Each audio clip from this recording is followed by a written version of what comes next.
With these fillets, there are a few key measurements that are important to most customers, and things like length and width.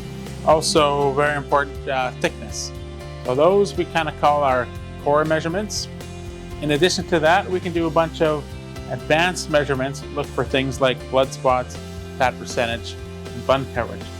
So I'll show you some of the core measurements. Basically, every object that passes through gets measured 100 different ways, and you can pick and choose how you want to measure each product.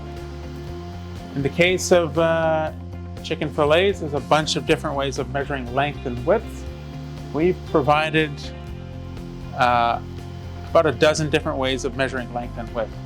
So in this case, we're doing overall caliper length and caliper width.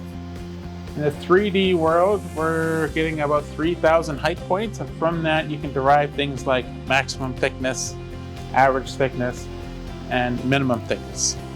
So those are kind of your core QA style measurements. Now we can also do a bunch of special measurements, like I said, look for blood spots and fat. With that, essentially it highlights and measures any areas that have a reddish color. You can do this for foreign material as well and look for blue plastic or black spots. In this case, we have it set up for blood spots. You can do exactly the same thing for fat. So any visible fat, you can quantify how much is visible.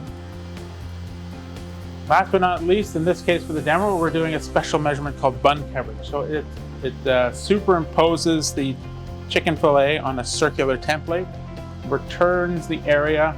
If this were a 4-inch bun, how much of that bun would be covered by the chicken? Also things like overhang, how much is hanging outside that template.